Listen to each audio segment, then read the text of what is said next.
The wind came down from the far ridge like a rumor with teeth, tasting the dust of Rukon Valley and spitting it back into the faces that deserved it least. Yalda Navid stood with both hands pressed to the small of her back and tried to breathe past the knot that had replaced her ribs. The child in her stirred, a flutter, then a slow, insistent roll, as if answering a question she hadn't dared speak aloud. "I hear you, little heartbeat. I hear you even when the whole valley shouts louder." There was a time the market square held the smells of cumin and sun-warmed dates, of donkey sweat and old coins. Today it held only chalk and the scrape of shovels. A rope lay coiled at the lip of a new-dug pit, loose earth piled high, damp beneath its crust, a mouth waiting to be fed. She had watched the men measure the circle at dawn with a frayed hemp line and a soldier's care, arguing about spans and fairness as if geometry could sanctify cruelty. They called it tradition.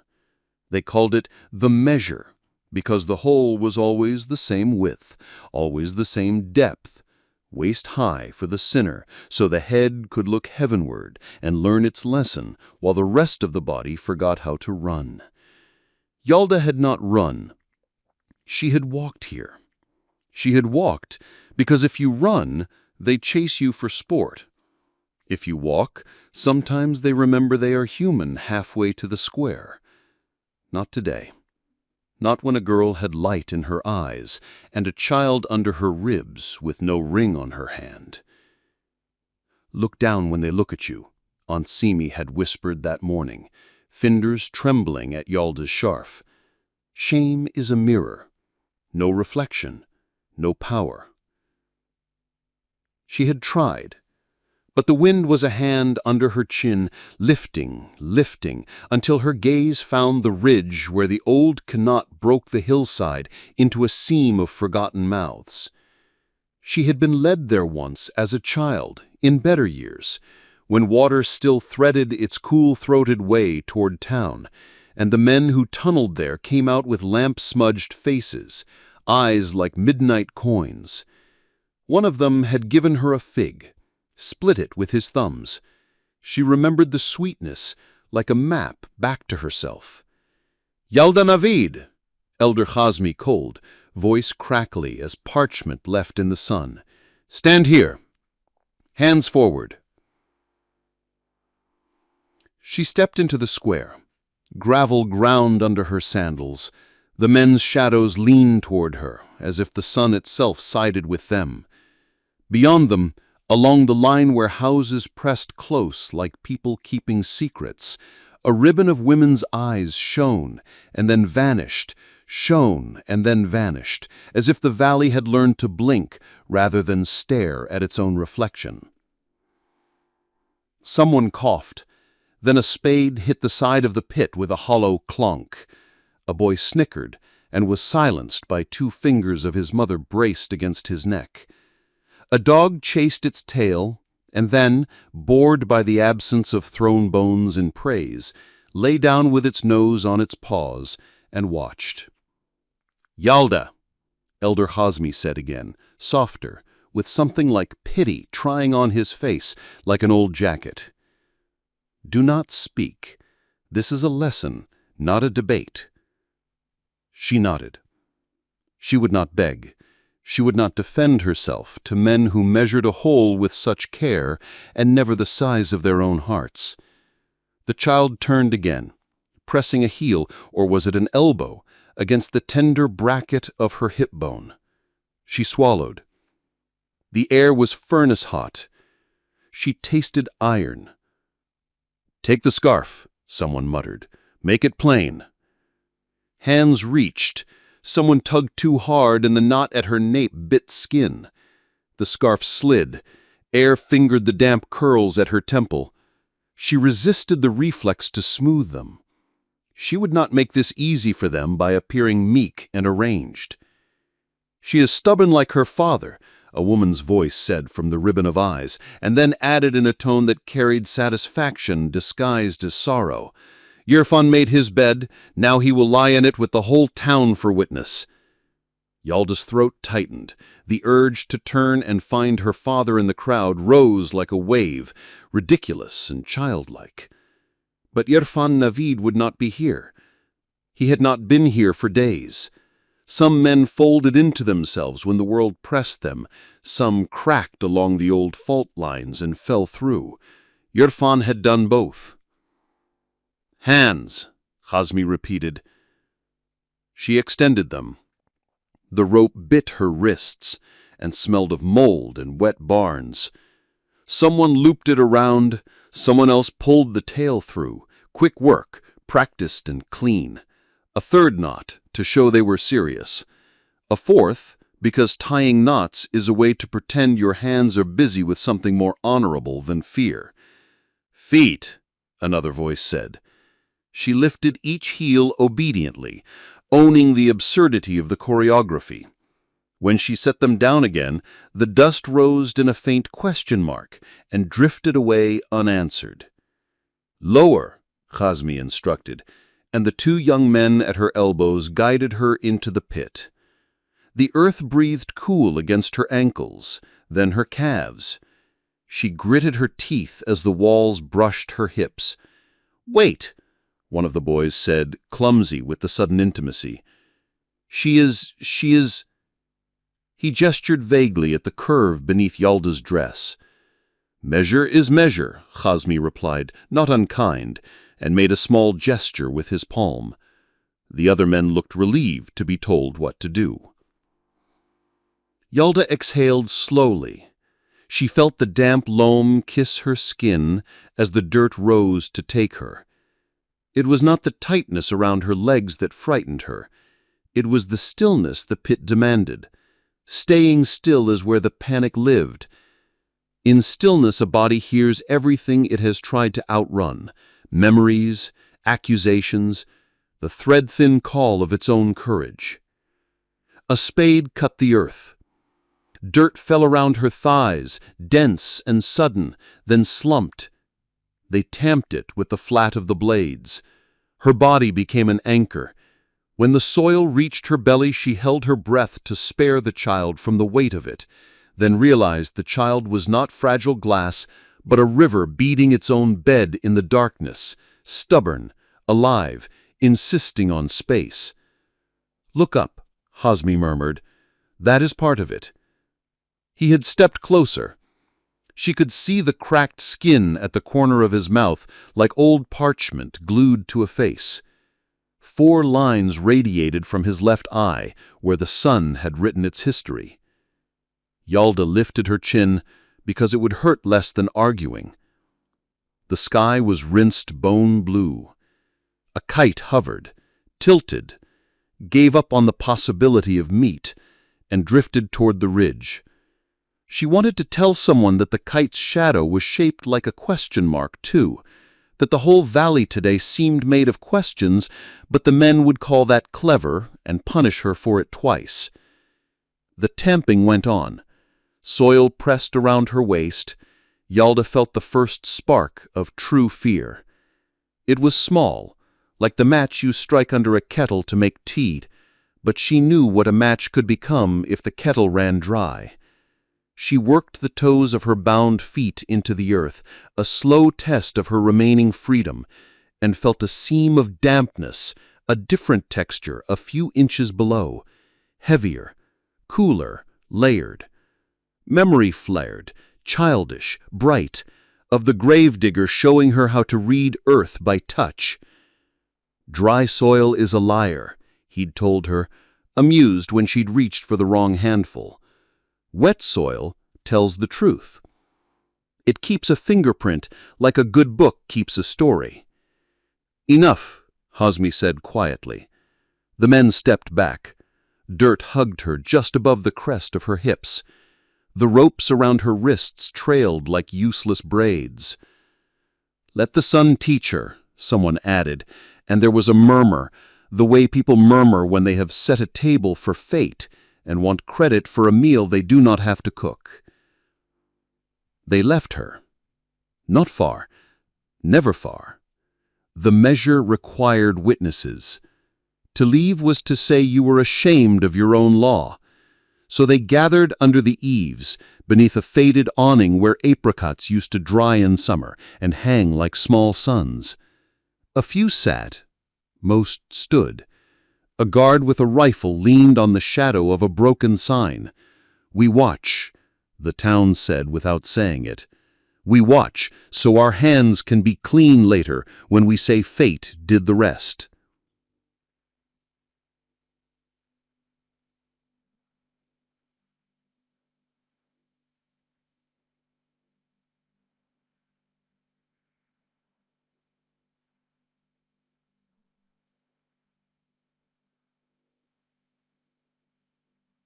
He pressed his palm to the thin barrier and felt heat.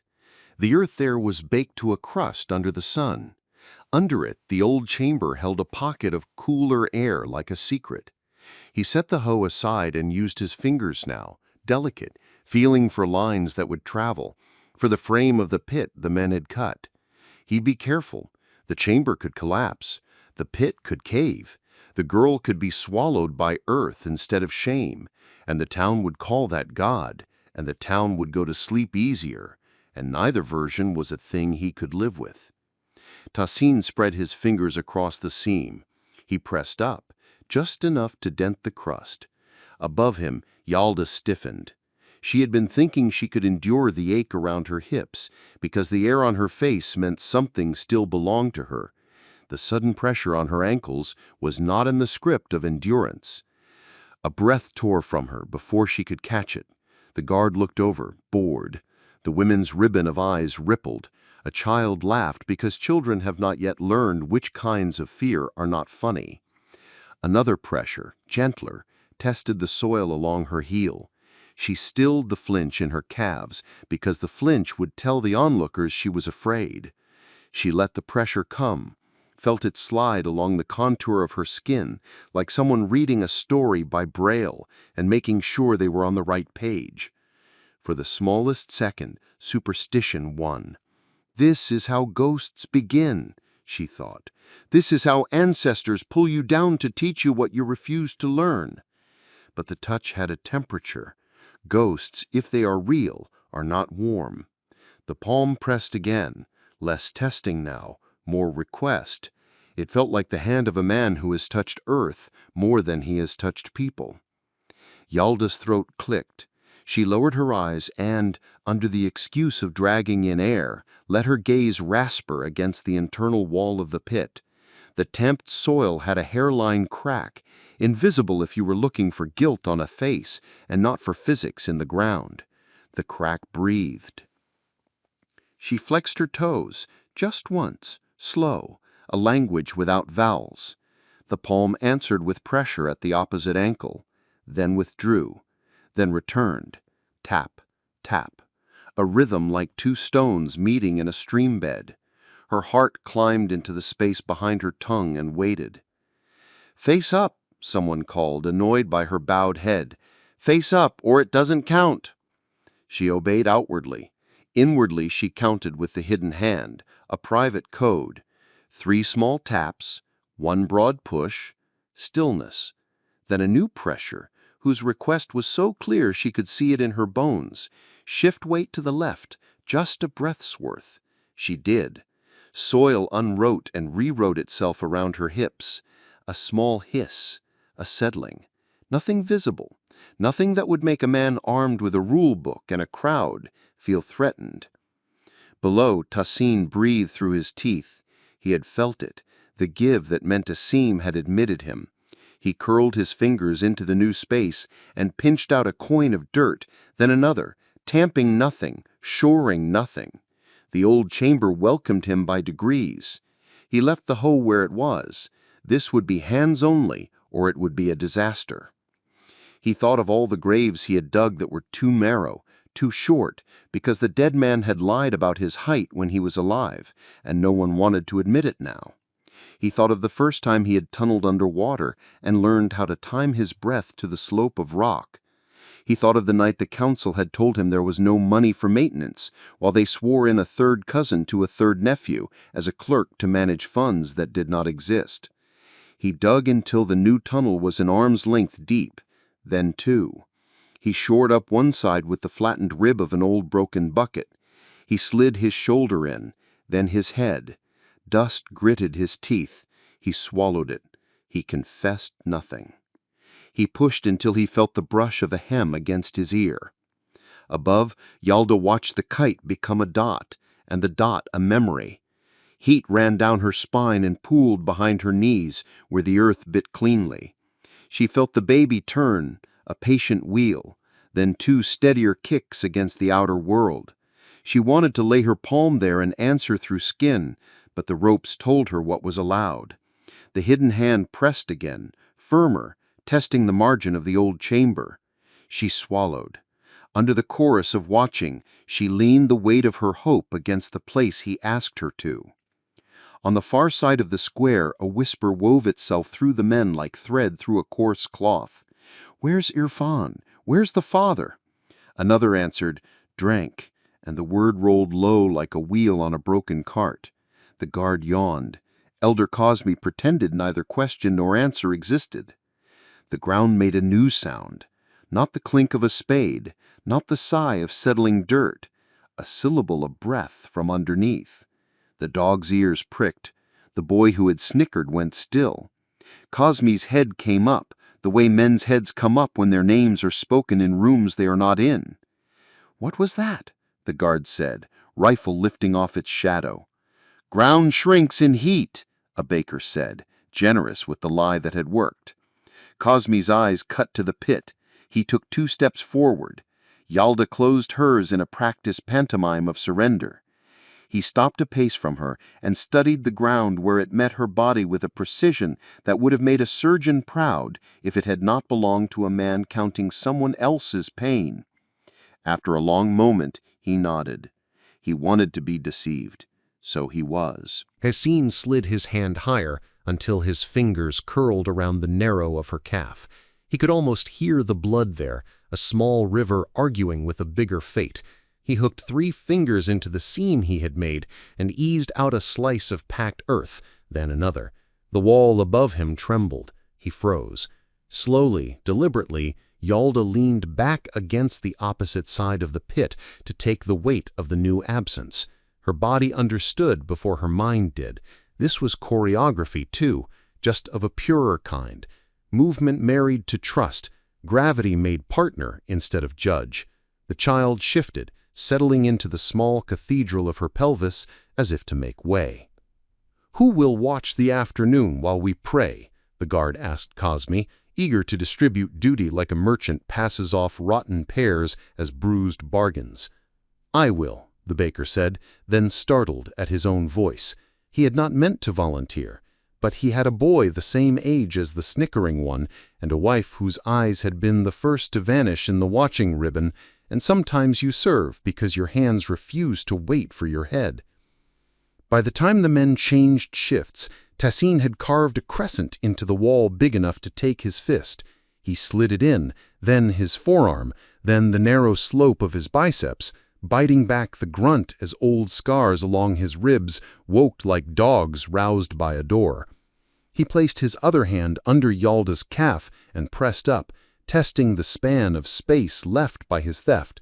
Risk lived in that moment, like a blade anyone could mistake for a leaf. If the wall blew now, it would take them both.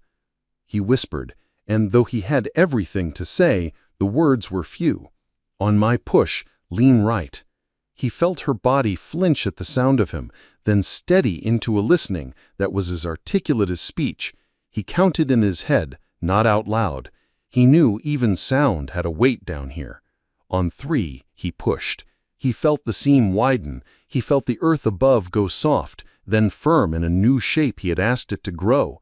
He moved another handful of dirt out and down his chest, letting it pool at his ribs, then wriggled lower to let it pile into the chamber's belly. Above, Yalda's world shifted in small, crucial ways. Her balance altered along a line that ran from her shoulder blades through her hips into the dirt. Her breath deepened. The baby, as if liking the new angle, hiccuped twice. She bit back a laugh. The sound that escaped anyway was strangled and small and almost like crying. She bit that back too. "Enough," someone called, weary already with Mercy. "Or must we bring lanterns to watch the lesson into dark?" Cosme did not answer. He had noticed the baker's volunteer break and did not like the precedent. If people volunteered for watching, what would be next? Volunteering for mercy? His tongue found the cracked place at the corner of his mouth and worried it. Blood salted his teeth with the metallic whisper of his own mortality. In the heat-shimmering hours, when even flies lose ambition, the square fell into that particular quiet a valley learns when it has shouted itself hoarse and starts to listen for the consequences. Shadows shifted, the men drank water, the women's ribbon became a thinner thread pulled through a needle's eye. Eyes have work too, and cannot attend noon the way they attend dawn and dusk. Tessin used the quiet to steal. He stole dirt from the wall in coins and peels and shallow bowls. He stole inches from fate. He stole his own fear back from the place where failure stores its evidence. When his fingers finally found the knotted end of rope along Yalda's wrists, he pressed his thumb there, just once. "I am here." She returned the language with a fractional twist of skin against fiber. Then she did nothing, because doing nothing was the only way not to be seen doing everything. A cloud lifted off the ridge and drifted into the sky like a piece of torn shirt. The sun dulled. Across the square, someone sighed in relief, only to be shushed by a neighbor who did not trust gifts that weren't paid for. "Girl," Cosme said without looking at her, "when you feel this day again in your bones next year, remember that Mercy sat with you in the afternoon." Yalda knew he meant the cloud. She also knew he meant himself. She did not answer. There was no word in the language she'd been given that let a woman call a man a coward without losing her life. There was a word in the language she was making for herself, but no one would understand it yet. She saved it for later and put it in the same pocket as names she would give to rivers and rooms. When the sun rolled over itself and slid toward the ridge, the guard grew alert again, because violence loves a long shadow. Men started to talk louder. Someone brought a lantern forward just to admire its brass. The women's ribbon fattened. The dog stood and shook its coat, so dust fell off like opinions. Beneath it all, the chamber's breath cooled. In that cool, courage multiplied. Tessin slid both hands around Yalda's calves now and tested upward and sideways in alternating arcs, learning the shape of her prison the way a blind cartographer learns a coast with his shins while the tide rises. He felt where the soil held stubborn, where it sighed. He felt the place the men above had tamped too much and the place where laziness had left a seam within the seam. There.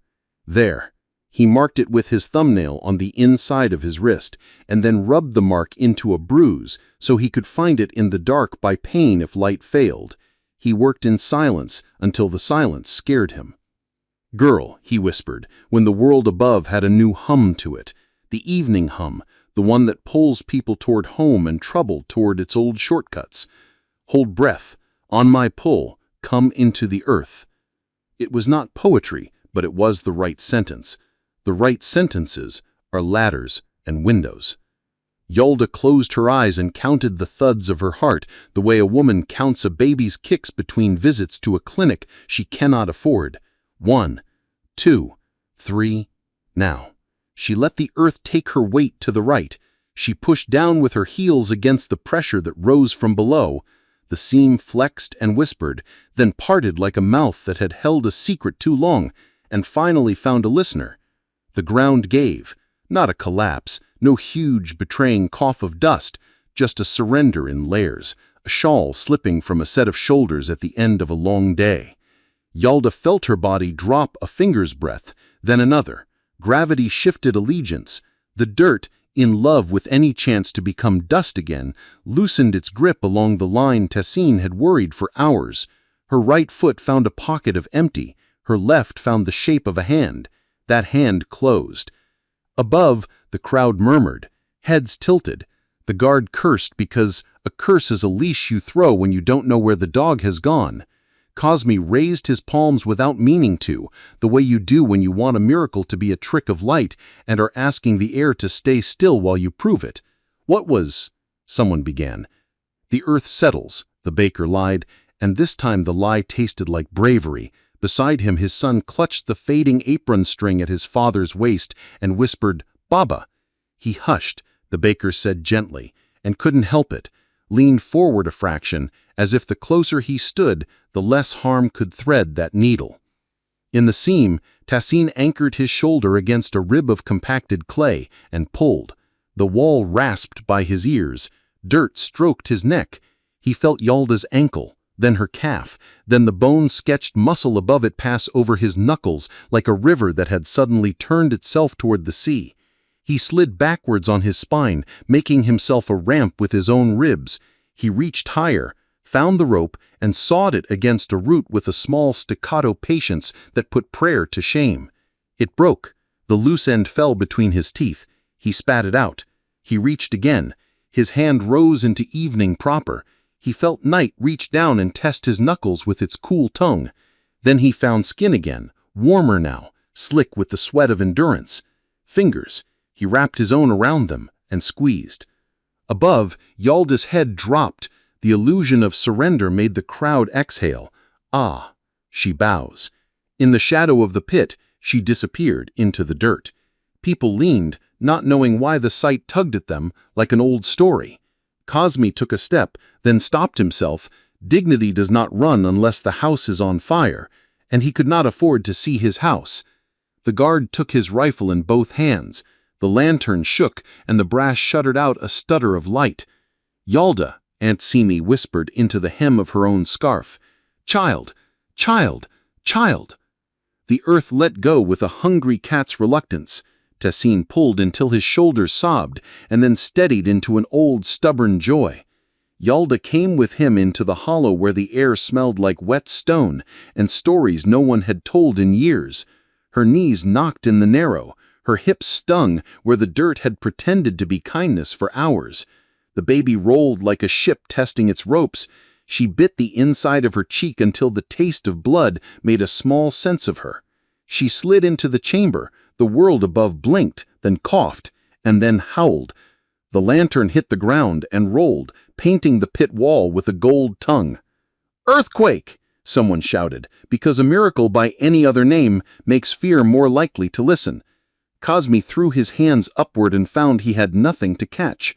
"Grab her!" the guard roared, and half a dozen men went forward because power is a muscle that flexes at the smell of its own sweat. They reached the edge of the pit with held breaths and cruel promises. There was no one to grab. For a heartbeat, for two, the square had the silence a room has when everyone realizes they have misunderstood the rules. The dog barked into the hole and heard its bark. "Just her clerk," he answered, and she pictured him blinking in surprise at his own mouth, sheepish in the dark. They moved. The chamber's floor fell away in a grade that mocked her knees. She braced her palms and shuffled, feeling the wall with the backs of her fingers. Above them, boots scuffed. Voices argued. Someone dropped a stone into the pit and counted, then pretended the number meant something, then ordered rope. The earth swallowed sound and returned it chewed, a dull, wet murmur, a ripe slice of alarm. "Who are you?" Yalda asked when her feet met a ridge she could hook her toes against. She used the ridge the way she had used rules when rules were all she had. Careful, skeptical, willing to change brands if the label burned. "Just her clerk," he answered, and she pictured him blinking in surprise at his own mouth, sheepish in the dark. They moved. The chamber's floor fell away in a grade that mocked her knees. She braced her palms and shuffled, feeling the wall with the backs of her fingers. Above them, boots scuffed, voices argued. Someone dropped a stone into the pit and counted, then pretended the number meant something, then ordered rope. The earth swallowed sound and returned it chewed, a dull, wet murmur, a ripe slice of alarm. "Who are you?" Yalda asked when her feet met a ridge she could hook her toes against. She used the ridge the way she had used rules when rules were all she had. Careful, skeptical, willing to change brands if the label burned. "Later," the voice said. Then, softening in its own wake, "A man who dug his last well for a town that forgot how to drink slowly." "Connaught man," she whispered, and he made a small sound that might have been agreement or might have been the earth shifting its memory under his ribs. "Here," he said, "there is a crawl. Turn sideways. Mind your belly." "I am not breakable," she said, and he answered with a grunt that meant good, and moved ahead. She heard his elbow find the lip of the crawl by the sound of pain he did not name. She angled herself into the seam and felt rock give way to clay, and clay give way to the slick cool of rock again. The passage pressed its palms to her collarbones and the bow of her back. She blessed the rope burns for making her aware of where she had edges. They stopped where the crawl belled into a small chamber no bigger than the bed she had not been allowed to sleep in during the last month while the house performed its ritual of disowning. He breathed harder now, her breath braided with his. She could hear drops somewhere, a steady tick like the minutes of old men who spend mornings telling each other how much more sand was in the hourglass when they were young. "Lantern?" she asked. "No. Smell," he said, "and fingers." Dry humor touched the last word like someone wiping the lip of a glass and deciding it would do. "Light tells the wrong stories down here. Trust the walls. They do not know how to lie." She did, because trust is a muscle that atrophies if you don't force it to move on purpose. Her fingers found grooves cut by water a century ago and polished by men who had lowered themselves into this same chamber with the rope's burn still bright in their palms. Each groove had a story. The grooves did not care about shame. The grooves cared about where the next drop would go. "Listen," he said. "I am," she answered, then stilled. He meant the air. He meant the low, round voice of a space talking to its cousin. She heard it. Not a river, not even a runnel, just the memory of both. A breath, then another, moving through rock the way a rumor moves through a market, touching everything, changing nothing, until it reaches the right ear. "Left," he said. "Not the right-hand crawl. That goes nowhere the living can use." "Where do the dead use it?" she asked, without meanness. "Back," he said, "all the way to before the first man thought a hole in the ground could belong to anyone but thirst." She nodded, though he could not see. They turned left. The crawl narrowed again until the wall kissed her shoulder with a chill that shocked sweat to steam. The child, offended at being left out of orientation, delivered 3 small drum beats at the door of her womb. She put 2 fingers there without thinking, and thought of figs. "What is your name?" she asked. He began, then caught himself like a man seeing a hole he could have fallen into. He changed his mind. "Later," he repeated. "Names make people visible. Better we are both dust for now." "Too late," she said softly, surprising them both. "You were already the hand that pushed back the earth." He was quiet long enough that she thought she had offended the dark. Then, shy, he said, "Then you are the breath that said yes." It should not have held her, that line, but it did. It took a place just under her ribs beside the child in the ache that had been the whole day. The ache eased a little to make room. They slid again. The air cooled further, as if winter lived here in a dress sewn out of the night and changed her mind only when spring argued convincingly. The floor tilted. He warned her of a puddle. She put her palms in it and decided it was a lake for now because names make small things bigger, and that felt like a power she wanted. A dull boom rolled through the earth like thunder wearing boots. They both went still. He pressed one palm to the ceiling of the crawl in the old reflex and found it answering with dust, agreement, not alarm. Above, ropes creaked. A stone skated the lip of the pit and dropped, found the chamber where they had been and chumped the floor like a clumsy punctuation mark. "They're coming," she breathed.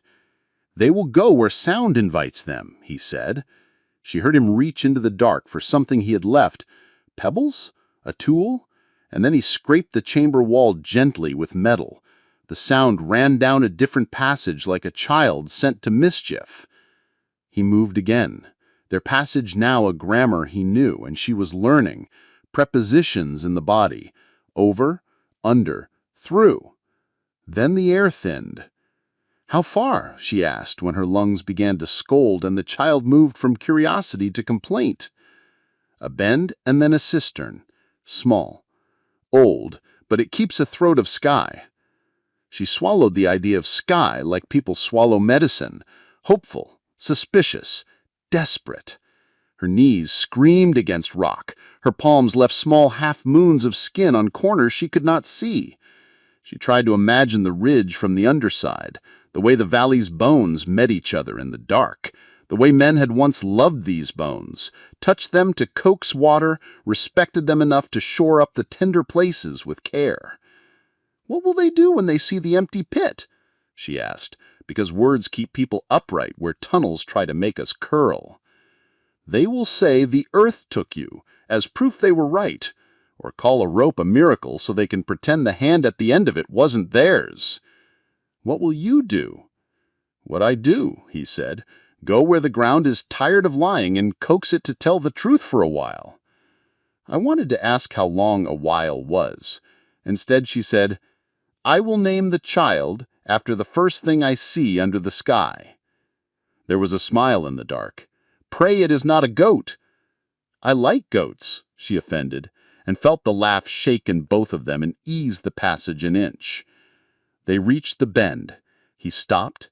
His breathing had learned a raggedness it tried to hide. I heard blood in it, or maybe I simply heard risk. He tested the wall with his palm, then his shoulder. The clay held. He slid into the turn and disappeared for a breath that was 3 days long. She pressed her open hand to the rock and whispered something to it in a language not taught. A request, a bargain, a promise she did not yet know how to keep. "Come," he said, his voice smaller but strong. She went. The passage opened so suddenly she almost wept. The floor widened to the span of her body, and then a hand more. The atmosphere changed its suffix, airlessness, to airfulness. She tasted lichen, the green bitter of life that chooses rock because everyone else has spoken for soil. She tasted light before she saw it, the way air softens around it, the way dust has more to say when it can be seen. "Here," he said, "cistern."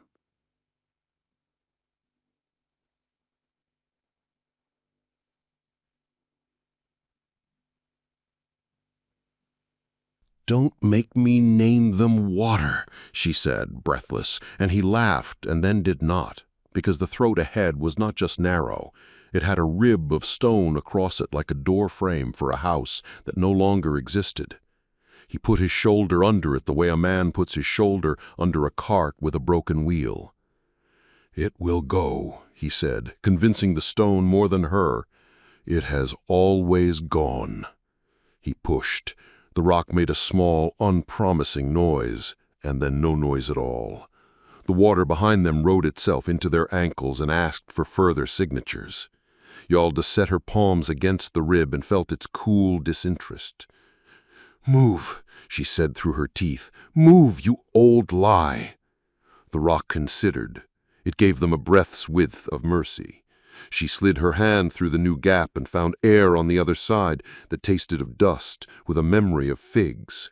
She turned her wrist, scrubbing the skin off it to widen the greeting. "Through," he said. "You first." "No," she said, and felt the child kick as if in agreement. "We go together." "Then we both stay," he replied, not angry, merely factual. "There are some doors that only open for one at a time." Above them, a voice punched its way down the old shafts and bled itself across stone until it found a name. "Hjalda!" Her father. The word was not an apology, though it wanted to be. It was a memory asked to work like a tool. She froze. The hand at her back was steady and did not tell her what to do. The flood made up its mind behind them and loaded the chamber with a weight that changed stone into suggestion. "Tessine," she said without meaning to, and he sucked in a breath that kept both their histories from spilling. "Go," he said. "I am not a miracle for a second day." Above, rope scraped rock. Men shouted the way men shout when they think force is the same thing as rescue. Her father called again, pleading with the earth to return what he had bargained away to men with long memories and short courage. "Yalda, The rib of stone shifted on its own schedule and agreed to one shoulder at a time. She worked herself into the gap and felt it chew her arm, then her side, then her breath. She did not make a sound. She did not move the child. She became the shape the throat required and found herself inside it. "Now you," she said, when air let her be a person again. He tried. The stone that had made room for her decided it was generous enough for one evening and laid its bad temper across his collarbone. He ground his teeth and pushed until the sound that came out of him was not a sound he owned in daylight. The water kissed his knees, then his thighs in quick succession. "Stop," she said. "You will break yourself." "Once," he said, humor gone brittle, "I learned what breaks and what does not. I am putting old lessons to work." "Let me—" She reached back into the narrow to touch his face in the dark to find the hinge of his jaw and the wick of his breath. The flood licked her fingers with a cold, impersonal tongue. "Yalda!" Her father's voice tore itself again on the rock, closer now. Rope met brass, lantern light made a fake dawn somewhere above them and slid away when the passage turned. "Please!" The water rose to Yalda's ribs. The child went still. The stone decided its opinion about men and held it. Tessine took one more breath and shouldered the rib again, and something in the wall answered with a sound exactly like the room a man makes in himself when he decides he cannot continue, and then does. The rib moved, a hand's width, enough for a man who had spent his life learning the measurements of mercy in the dark. He slid forward until his cheek met her shoulder blade, and they were a single argument against old architecture. The passage tightened. The water took their ankles and said, "Mine."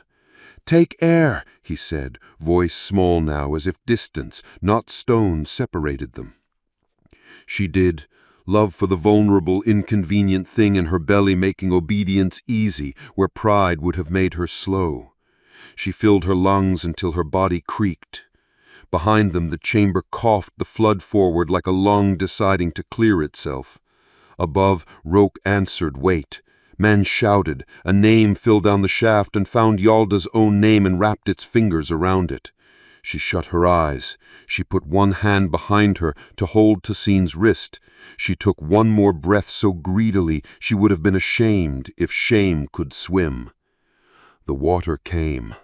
It hit their calves like a stack of plates thrown at a wall by someone who had been patient all day and was done.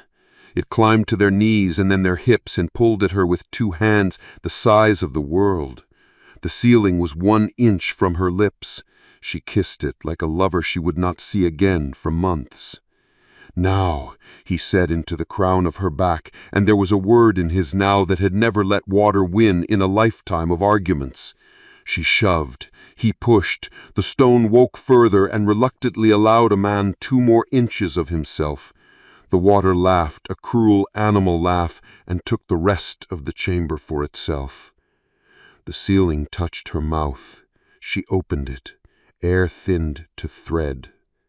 She thought of figs. She thought of the child's first cry and decided it would sound like tonight. She thought of the man whose name she had not been allowed, and the father whose name had built this sentence for her, and the elder whose cracked lips had held the word mercy like a toothpick. She reached back for Tessine with blind, bright certainty and felt his fingers close over hers in the dark as the flood rose to claim what it believed belonged to it. She took the biggest breath of her life. "You speak like a man who wants to plant something," she said. "I am a man who never learned to stop," he said simply. "Some plant crops, Some plant paths. Some plant questions in the mouth of a crowd. A strange peace sat with them. Not safety, never that, but a presence like an old aunt who has decided to be kind today, and is. Yalda let her eyes fall shut, because closed eyes are not surrender when someone you trust is watching for you. She dreamed quickly. Nothing with plot, only textures. Rock, rope, fig skin, the coarser skin of a hand that has been asked for more than it was told ahead of time. She woke when the hut changed its mind about silence. A sound moved under the floor like attention. She sat, palm on her belly. Tassin was already by the door, half a shadow, listening. "Floodspell," he said. "The canal caught more than the orchard wanted. It will carry its story lower tonight. Good. It will dress our tracks." She stood slowly. Her hips protested like old men at a voting line. She told them thank you for their time and asked for an extension. They granted it grudgingly. Tassin slung the waterskin around his neck and handed her a length of cloth. "For your hair," he said, "not because of shame, because of leaves. They leave their opinion on everything." She wrapped it and felt less like a sentence and more like a person arranging her own punctuation. They stepped out into night and found it had arrived low and quiet, not with a shout, but with a hand on the shoulder. Clouds from the west gathered their skirts. The ridge held the last paleness of evening like smoke in a jar. The orchard had become a hearing animal. They moved like the only kind of people animals respect, ones who have no interest in catching them. At the lower wall, a boy sat with a lantern balanced on his knees, and a face trying out authority and finding it big in the shoulders. He sang under his breath, the way boys do when they want to be brave for themselves and not be caught doing it. "We go higher," Tassin murmured, and veered into a thicket of wild almond that grew at an angle that suggested compromise. Branches scratched their calves in cursive. They crested a lip where stone remembered being lake-bed and paused as the valley spread below. The square a pale rectangle stitched with worry, the mosque a dark shoulder, the roofs of houses thinking private thoughts about dinner and reputation. Yalda found her father by absence first. The place he should have been in her, behind the ribs, a known weight had shifted. She realized that if she saw him now, she would not know which arm was forgiveness and which was anger. She breathed and kept both arms by her sides. "The path to the old weir," he said. "Do you see it?" She did, though at first she didn't know why. The weir's broken lip made a darker line in the dark where weeds had decided to keep another calendar. "Beyond it is a long culvert to the Pilgrim's Road," he said. "If we reach the culvert, we do not walk it. We walk beside it, on the hard parts. Men with lanterns look into darkness. They do not look where their own light makes them blind." They moved. The child stirred, and for the first time since the flood, she felt something like a cramp gather slow and let go. Not a contraction, she told herself, then corrected the lie, because she had promised her body earlier that she would stop telling it lies. A rehearsal, then. A practice wave. She patted her belly in apology and promise. The weir arrived as a ruin, the kind of ruin the valley had grown used to ignoring. Tassin put his hand on the stone, and it seemed to remember being touched for a purpose. He nodded to its moss, as if the moss had done a good job and should be told so. They slid down the far side and into the gully where the culvert's spine ran like an old thought. A dog barked above and then another. The boy at the wall had been relieved. The man who replaced him believed in dogs the way tired men believe in tools.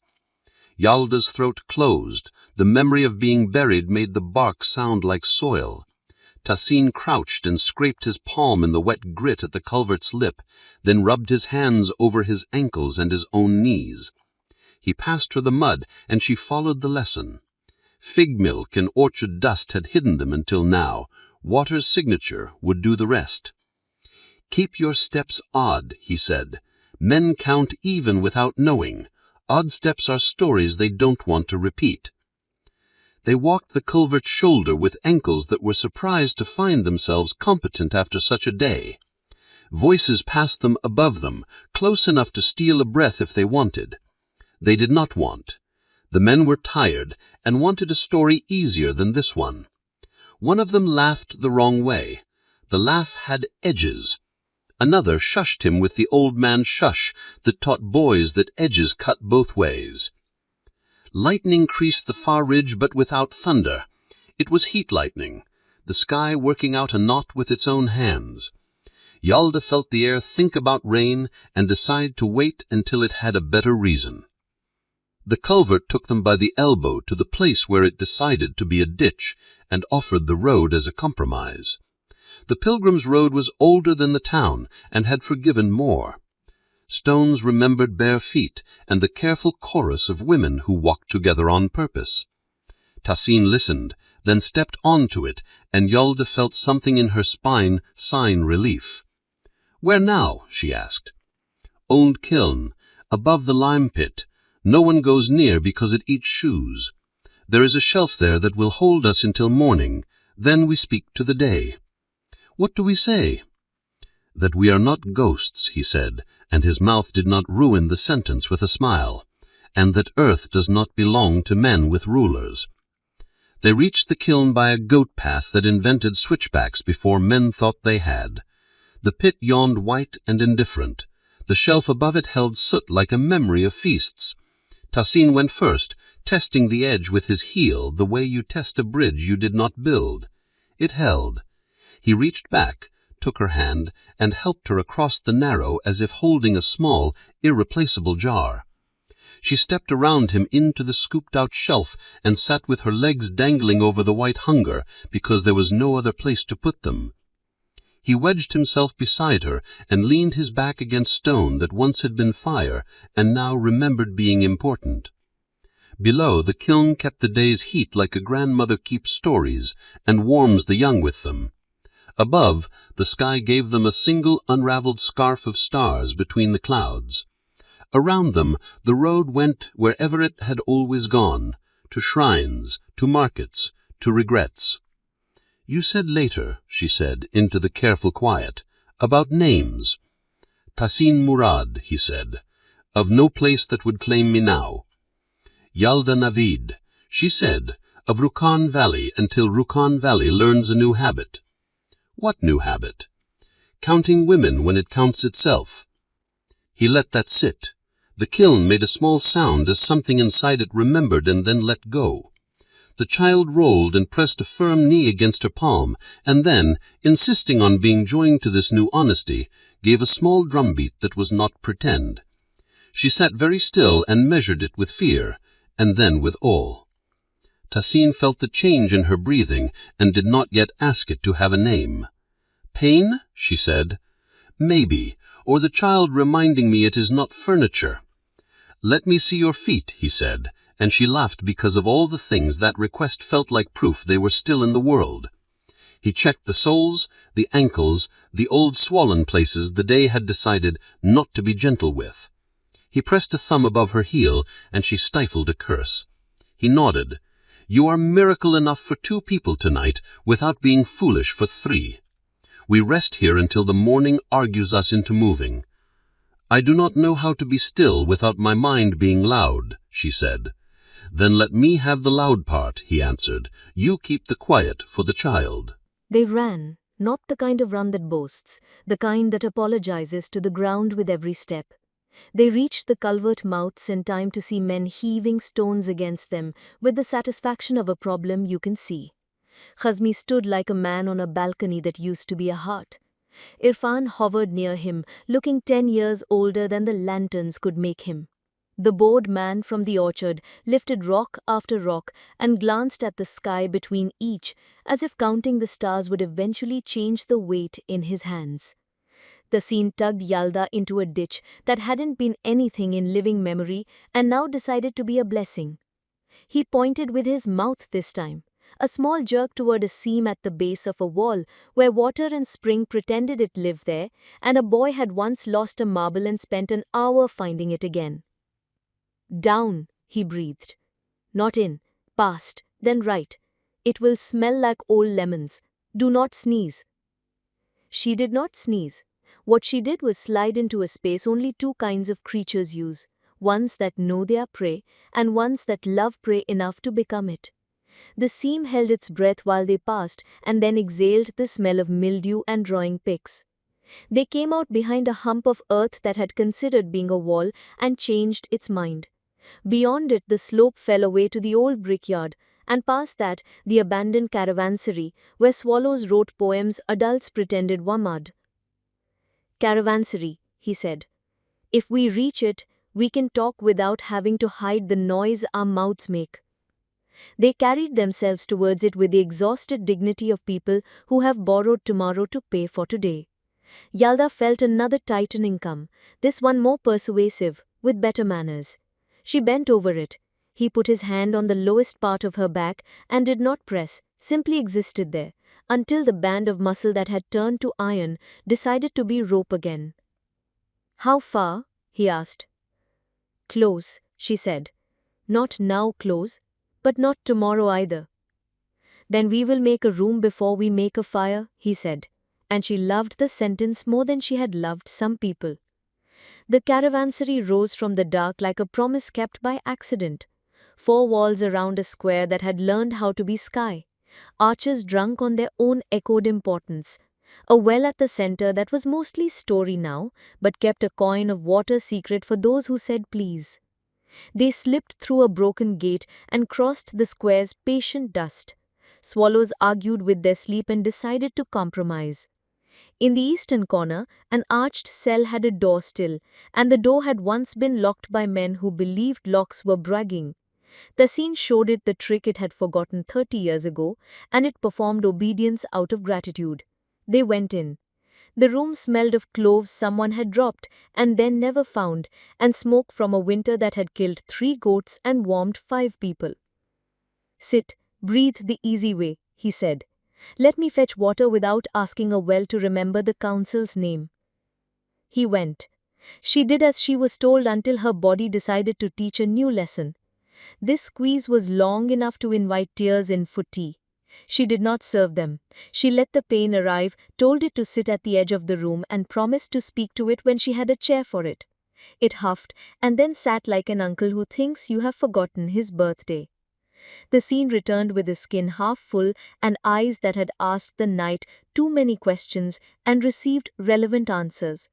He knelt and pressed the skin to her lips, and she drank as if the valley had not taught her to ration gratitude. He dipped his burned palm into the remaining water and hissed between his teeth like a kettle deciding to be kind. Khazmi will send men to the wells when they discover the culverts do not have the manners of lessons, he said. We have until the moon climbs 2 fists higher. And then we go to ground in a way the council does not remember exists, he said. One more chamber, older than the old. It keeps papers. Not because someone wanted to read them, because someone wanted not to carry them. I left something there once that will be useful now. What? A map with arguments written on it, he said. The child moved again, not like a swimmer, not like a fox, like a person tapping a table with his finger to ask for a glass. Her eyes stung. She laughed. He looked up fast, fear catching on the hook of hope. He likes your voice, she said. It is stone, but the kind with water behind it. I can whisper to him about tunnels and figs, he said, voice deliberately light, and about how to read a day by its smells, and about men who split fruit with their thumbs, she added, and the look that passed between them had no name yet. The moon climbed. Men at the culverts made mistakes that would keep them busy until morning. Irfan went home because a man who has publicly begged is allowed to leave before his knees forget how to stand.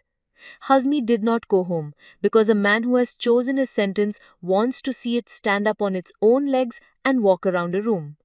The bored man sat down and took off his boot and rubbed a blister in the lantern's shadow and thought for the first time about what wives are for anything besides cooking.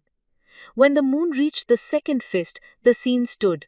"Now," he said, slowly, "the chamber I want will not let us rush it.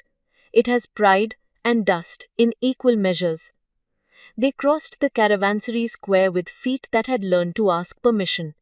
He led them through an arch where carvings of dates shook stone fronds in a wind that had been weather 8 empires ago. Behind it, a corridor pretended to be a corridor and then became a slope that learned humility. He lifted a mat of reeds that had been laid to fool no one and revealed steps carved so shallow even a lie would have tripped on them. They went down into a cool made of the memories of water and law. The chamber held itself like a held breath. Shelves cut from the wall kept sheaves of paper in a stasis that moths had been paid not to ruin. A table of cedar remembered being a tree taller than a mosque. A clay lamp slept with its mouth shut. The scene lit it with a fire that owed him a favor, and it woke up reluctantly into a circle of honey where the edges of the room learnt their own names. He crossed to the back shelf and reached behind a ledger that had recorded weights of wheat and donations to piety in the same speech. He withdrew a roll of cloth tied with rope older than Irfan and laid it on the table. He unrolled it, and the room exhaled a map, tunnels, shafts, forgotten vents, a river's veining under the town like the hand of a giant who did not want credit. "Here," he said, tapping a point with his unburnt finger. "The chamber under the square. Here is the seam we came through. Here is the orchard throat. Here is the kiln. Here," he moved lower, "are the small mouths they will not think to choke. They line the pilgrim's road like wells that have learned to lie down." "And here?" she asked, pointing to a place marked with an ink that had decided to be brave, an X inside a square with a note beside it, "Vault, Oath." He did not meet her eyes. "Proof," he said, "of what the council did with money meant for water when the bowwell broke its own promise. Names, sums, signatures written big by men who like their names to be furniture." "You kept it?" "I made it. Because I was the one asked to sign for the new pump. I signed because the valley thirsted and then watched the pump go to a cousin in another town while our kinats were called an old habit. I waited for a day when paper would be heavier than pride." She took the edge of the map. It made her fingers dirty with history. "Today," she said, and it was not a question. He nodded once and then, because being wise hadn't kept him from being a man, looked up, as if asking permission he did not need. "Only if you want to carry it," he said.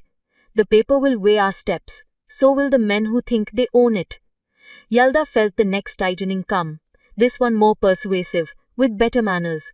She bent over it. She breathed the way midwives teach women who don't get to hire them.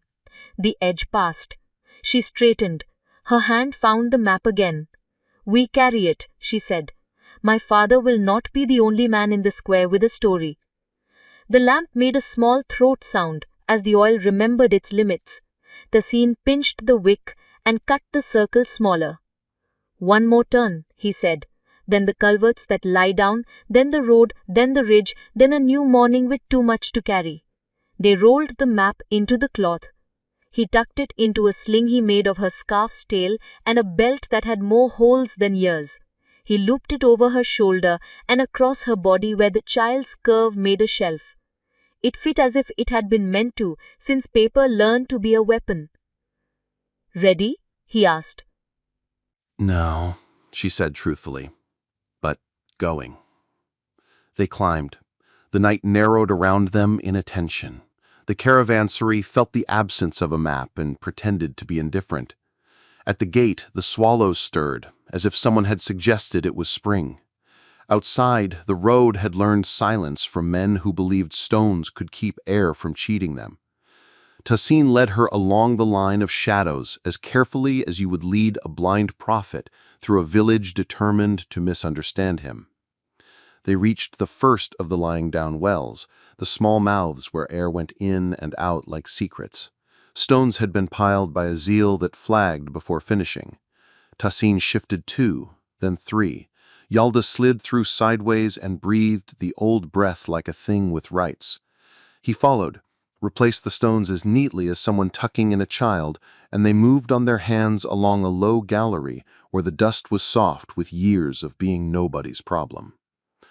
Halfway to the second mouth, Yalda stopped, not with panic, with a gravity the night deferred to. She bent, palms on the ground, and let her head hang the way you do when you are letting go of your own opinion in favor of a truer one. Tahsin stopped behind her and put his burned hand on the low part of her back again and said nothing, so that her own voice could be the one that counted. "It is time to count now," she said when the wave let her speak. "Not to 10, to a place I can stand up in." He nodded, though she could not see him, and measured the gallery with his hand and memory. 3 more body lengths. There is a widening where old men kept shisha and gossip. It will be our room for this thing until we make a better one. They went, not fast. The map tugged at her shoulder like a child who had not yet learned please.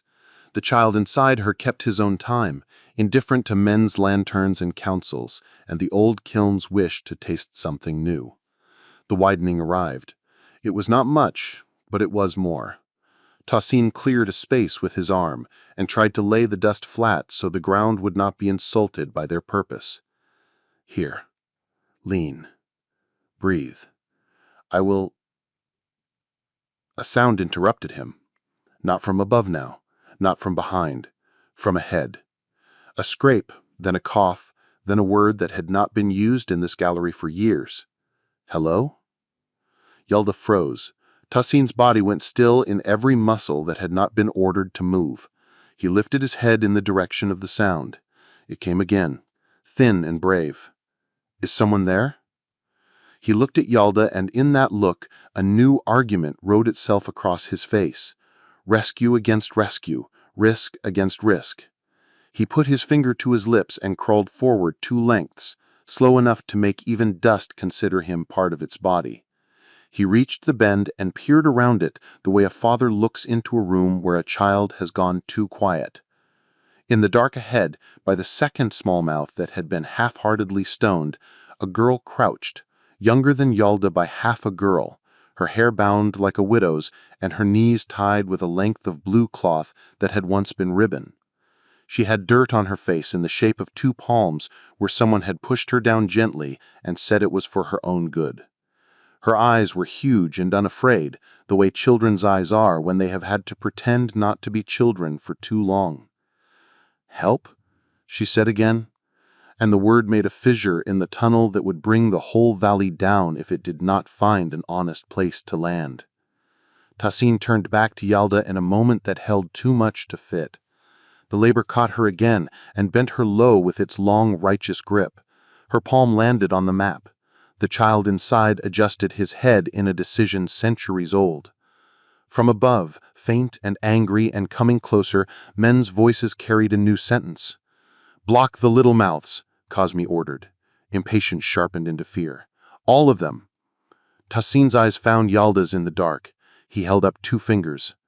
"Wait." Then he held up one. "Choose." Then he pointed toward the child and the small mouth. Then he flattened his palm over his heart and did not try to hide the tremble. Yalda drew a breath that felt like it had teeth. Pain crested and held her. The map strap cut into her shoulder like a question asked by a teacher who already knows the answer. The girl ahead whispered please, and above them stones rattled in new hands. The night narrowed to a point where 3 things could not all happen and yet had to. The birth of a child, the rescue of another, the saving of a map that could unmake a man in daylight. Yalda closed her eyes and opened them into the dark where her life had learned new meanings in a day. She lifted her chin. She turned her face toward the small mouth where the girl waited. She set her other hand to her belly, where a river insisted on its right to join the world, and she looked at Tahsin and let him see the answer before she spoke, and the gallery shook as the first stone dropped into the mouth above their heads. And the gallery shook as the first stone dropped into the mouth above their heads. Dust leapt out of the ceiling and turned the air into a dry soup. Pebbles clicked like teeth. The sound of hands working rock filtered down in short, angry bursts. Someone above grunted, pleased with the ugliness of his own strength. Another stone slid and wedged with a noise like an oath. "Quick," Tassin whispered, no louder than the noise dust makes when it thinks. "Low, keep the breath small." Yalda bent with the contraction and let the earth take some of it instead of giving it all to herself. The wave passed, leaving her knees water and her palms grit. She breathed where Tassin had taught her, from the roof, pilfering what the tunnel's mouth hoarded for itself. "Girl," Tassin called softly into the dark bend where a pair of eyes had learned to be brave. "Come to my voice." The child edged forward on her knees. She was thinner than fear and as stubborn. The ribbon at her knees had been tied for kindness, someone's idea of keeping her from running into a worse night, and now that kindness wanted to be a trap. Tassin reached, felt for the knot, and worked it with fingers that knew rope.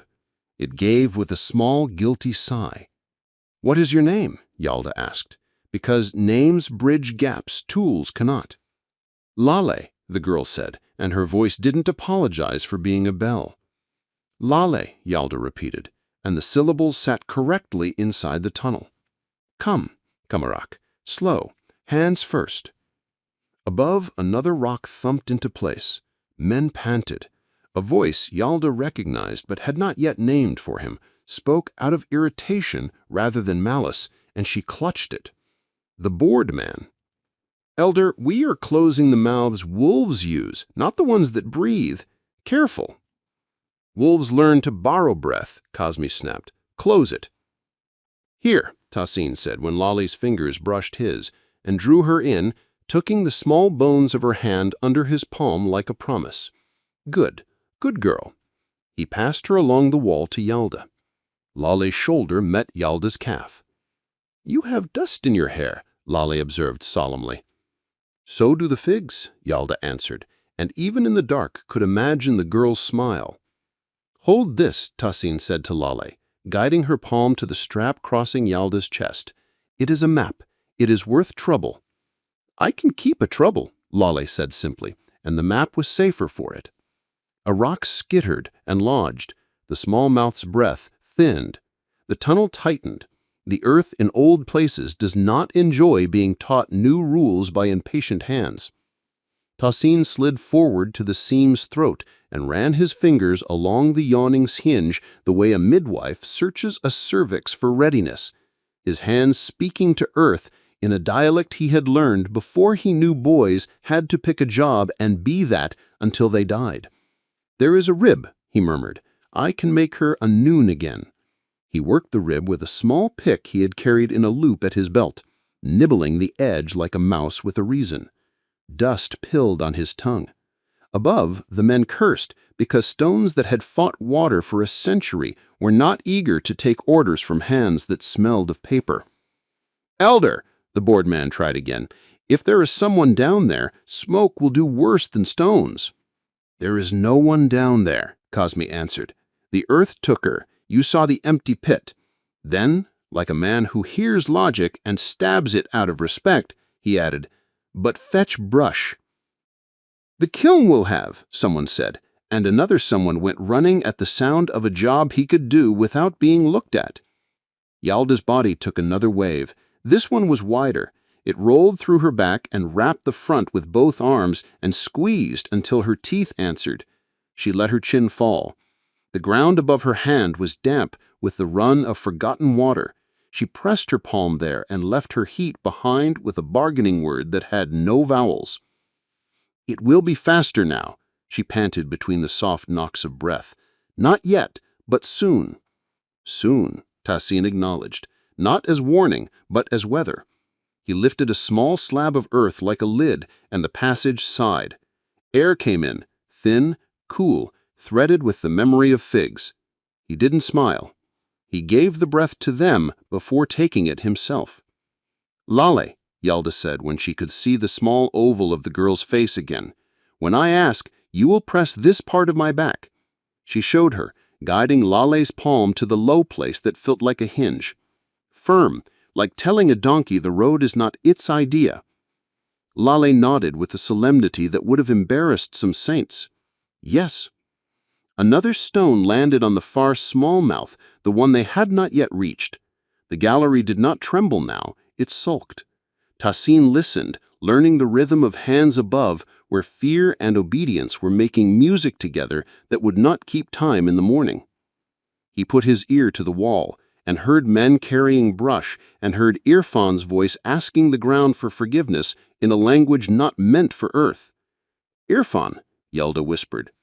"He is trying to unagree. He will pay for it twice, once in pride, and once in the pocket we will open with paper. Come." They moved. It was a pilgrimage of elbows. Lale held the map as if its ink had been taught to weep. Yalda felt the child's head roll lower, heavier. The body knows when rooms get smaller. It becomes a door. Ash smell slid into the gallery on thin feet. Tahsin's body changed shape with the arriving danger, as lizards do when they discover heat and shadow have changed sides.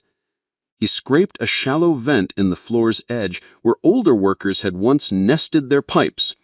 "Here," he said, "when they smoke us, air will come under. It will be poor but honest." The first tongue of smoke licked into the seam. It was not much. The men above had stolen brush from poor yards, and the green in it had not yet consented to burn. It twined itself uncertain.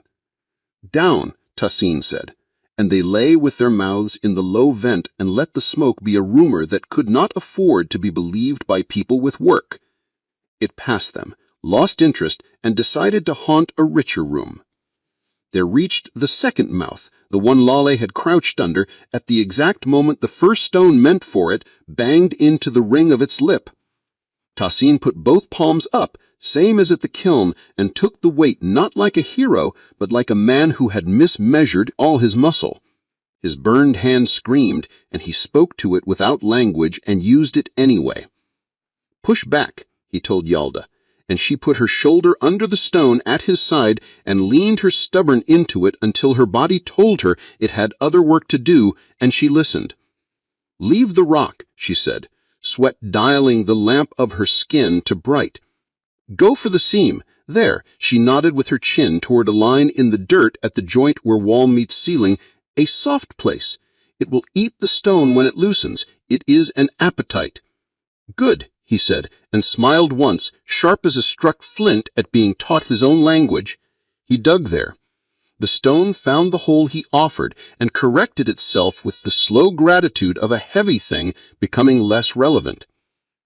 Voices above, closer, men discussing the satisfaction of a blocked mouth like boys comparing scars. And another voice not in that discussion, not participating in pleasure, Irfan. "No smoke. The orchards will take it. Women sleep with babies by open doors. Close them in and wake to dosts." "Then pray women mind their doors," Kazmi said. "We have a valley to teach." "Teach it what?" Irfan asked, anger a new color on him, and the baker from earlier coughed a warning that said the cost of questions is collected in public. "Teach it to count." Yalda tasted the word the way a tongue tests a chipped tooth. They slid past the second mouth. Lale made a small sound when a pebble bounced from Yalda's shoulder onto her arm. She swallowed it like bread without water. "I'll tell you when we are friends, and not student and teacher," Yalda whispered as they went.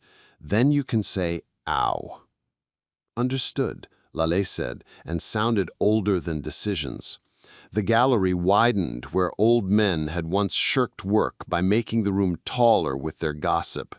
Here the smoke ran out of road and had to stop and gather itself.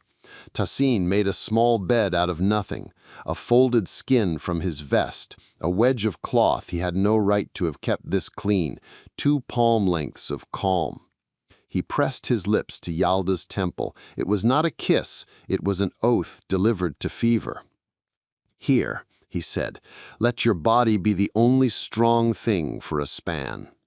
She lay on her side, and the child took that as a cue and hammered once at the world's door with a small, proud fist. Her water went with a warm honesty that scared Lale because of how much of it there was.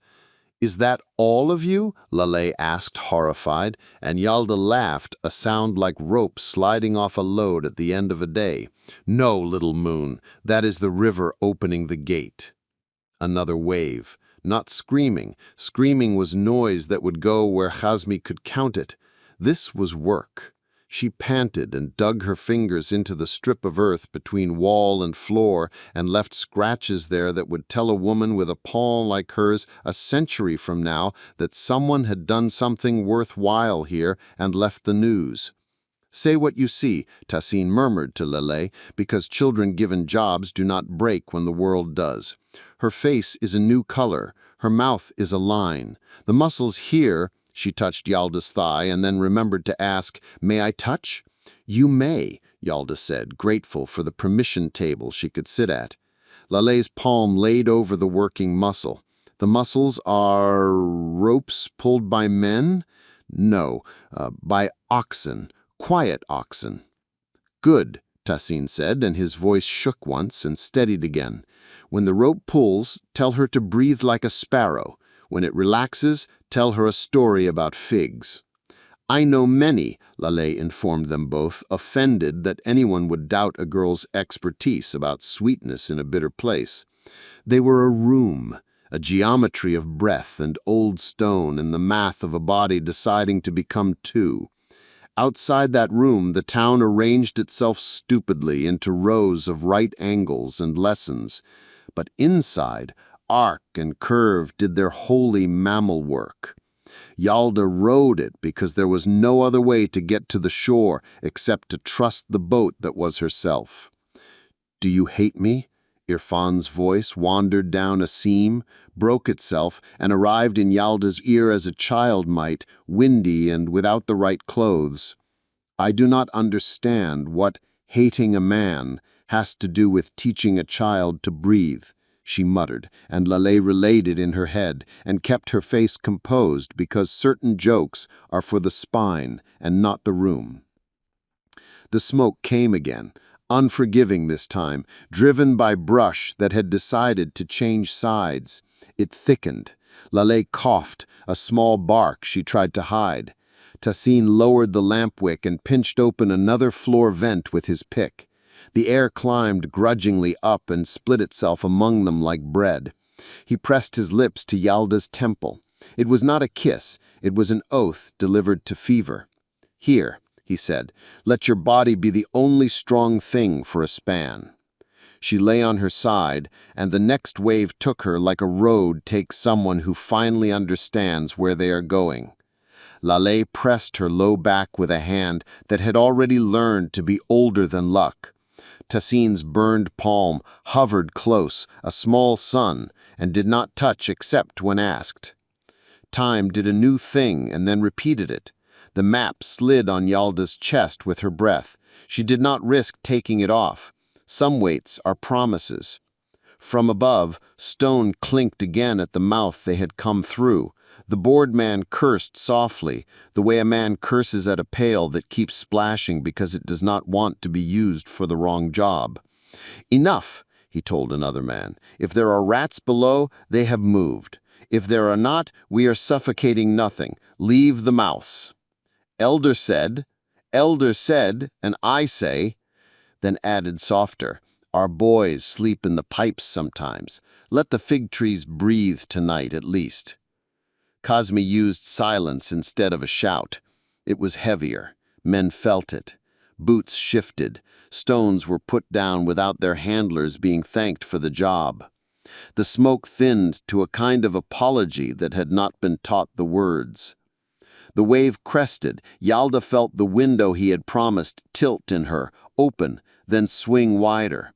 Her mouth opened around a sound she had hoped to make at home, but would make here, because here was what she had.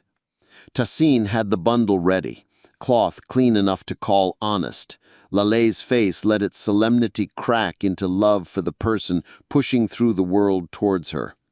"One more," Yalda groaned through her teeth. "One more and—" "Two," Tahsin warned. "It is always two. One to see, one to belong." Her laugh was a tear. "Fine," she said. "Two.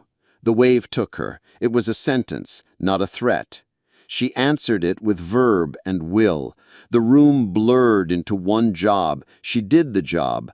A head crowned into Laleigh's hands. The girl's eyes flooded and did not apologize. The body asked for room. Yalda gave it. The body slid into Tassine's palms like a blessing that did not need witnesses to count it true. He turned the small person with competence and awe, cleared a mouth that had opinions, and then held the child as if out of his own chest, stunned, reverent. A sound filled the gallery, not loud, not neat, the exact sound the world makes when it chooses another morning. Laleh sobbed once purely, and then caught herself because joy is noisy and tunnels pass on gossip. He is... And she did not finish because he was what he was, and names could be later. "Show him," Yalda said, reaching, voice breaking into 100 pieces of light. Tassine laid the child along the map strap in Yalda's chest, tucking cloth into every place where night might want to steal heat.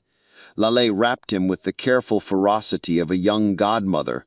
The child protested, the fierce, alive complaint of someone rightly inconvenienced by arrival, then settled with a swallow and a sigh that belonged to the same wind that moved fig leaves in a good year. "Welcome," Yalda whispered to him in a language that had not existed this morning. Her forehead broke into sweat that was prayer. She kissed the crown of a head that smelled like the moment between sun and shade. A small, wet laugh hiccuped out of Tassine that might have been a sob if he had let it grow. He stayed crouched, careful not to tip the room into new shapes too quickly, and counted fingers as if that were a ritual the earth had asked for in exchange for breath. 10, with nails as sharp as honesty. "Hello, little fig," Laleh breathed, and then corrected herself.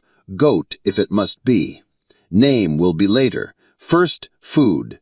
She raised her dress without shame because shame had been paid out in full this day and found it had no more change to give.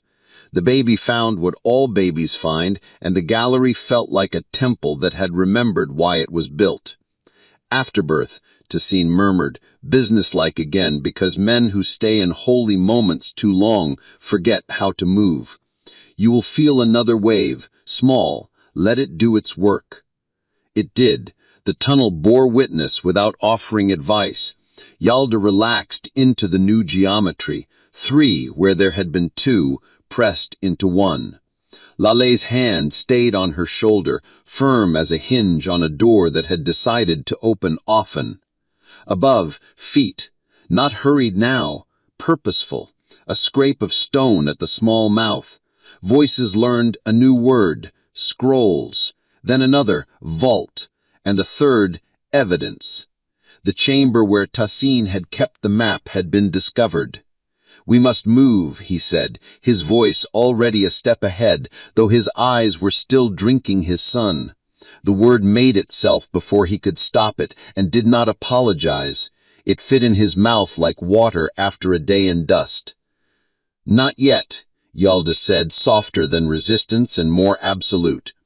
"They cannot carry the day out of us." She looked at Laleh. "Wrap him to me, tight. You remember rope." Laleh remembered rope. She fashioned a sling from scarf and shirt tail, anchored across Yalda's back, tied with a knot that would either hold a roof or a child. Tassine set the child into it, face down against the warmth that had made him, and the child fell into the serious, provisional sleep of the newly arrived. "Can you crawl?" Tassine asked, and the question was not a challenge but a footstool. "I can change the valley," she said, which was a yes. They moved. Lolly went first this time, skinny certainty finding angles for all of them. Tassine followed with the lamp, making its circle small so the light would not brag to the mouths. Yalda came behind, slow, not unsteady, her body having learned a new kind of balance immediately because babies do not accept less. They reached the third small mouth. Stones lay heaped not by order but by boredom. The men assigned this mouth had run out of patience before they ran out of instructions. Tassine shifted only what he had to. The mouth took breath. the gallery filled with a new air, cooler, dirt sweet, honest with a winter promise. "Stop," Lale hissed, and dropped flat. Light licked the seam where floor met wall ahead, lantern tongs feeling for sinners. Boots breathed on the stone above them. Men had chosen the top of the road as a resting place. Their shadows seeped down and moved around like old ghosts, checking on their furniture. Voices. The vault had a map. Did you get it? No, only ledgers fat with fasting. Cosme will bleed us if we bring him numbers that do not accuse anyone he cannot spare. Then bring him a rumor. People are not paper. They are when you write them. In the pause that followed, another voice spoke softly, one Yalda had not heard own a sentence in public before. The almost kind one. "I saw Irfan at the kilns. He did not like who he was." "Then he should have liked it before," another answered, and the lantern moved on, insulted by its handlers. They slid into a lower arm of tunnel that even Tassine had to remember in muscle rather than map. The ceiling sloped. The earth wanted to be a secret again. He found the old shore of a long-gone pool with his palm and knew they were near the throat that spit out behind the resin maker's yard. The one with the half-roof and the dog that had learned to be afraid of men with sticks after being loved by a girl with broken sandals. They came to the throat, and the dog did what dogs do when things are wrong and right at the same time. It whined first and then decided to protect. It trotted over to the seam and buried the sound of their bodies with its own breath. "Good animal," Lale whispered through the crack, tongue just inside her teeth to keep from sharing spit with the air. "We are a pack, I promise." Tassine loosened 2 stones. The throat opened its eye. The resin maker's yard looked at them with a shrug and did not ask questions. Night had slid further into itself. The dog backed up and wagged his tail once in case anyone was counting, and then trotted forward to make them look like a thing it wanted to happen. "Out first," Tassine ordered, meaning Lale. "I am lighter," she countered. "You can lift me with one hand if you love the stone enough. But she," her chin flicked towards Yalda, "needs 2 truce." "She does," Yalda agreed, and the child pushed against her ribs as if to vote. Tassine ankled himself into the yard and turned to take Yalda's wrists. He had her on her knees with the carefulness of a man turning a page in a book he did not own but needed to read. The map strap caught on a stubborn stone. Lale freed it, leaving skin behind like an offering. Then they were out, all 3, and the yard held them without correct names because it had been used to holding all kinds. "Water," Yalda managed, and the resin maker's jar answered without being asked. Tassine took it and poured into his own skin first and then into her mouth like the night itself had given him permission to be grateful. A shape moved not at the edge of the yard, but beyond it. The street that used to be a list of homes and now was a list of debts. Irfan.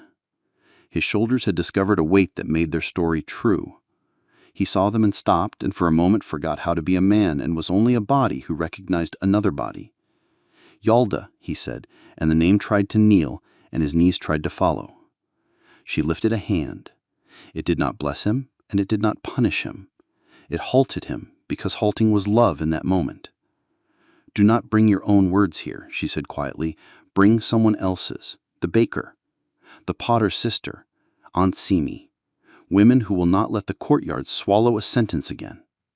"I can stop Cosme," he began, the foolishness of men who think they are a correct hammer standing up in his mouth again. "You can bring witnesses," she corrected. "The rest is not a hammer, it is a key."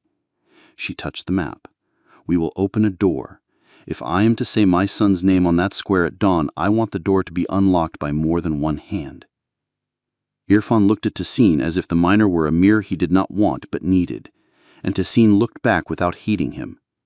"Go," Tassine said. "Tell the baker we will speak where flower sees. Tell Simi to bring the words she keeps under her tongue for when she is alone."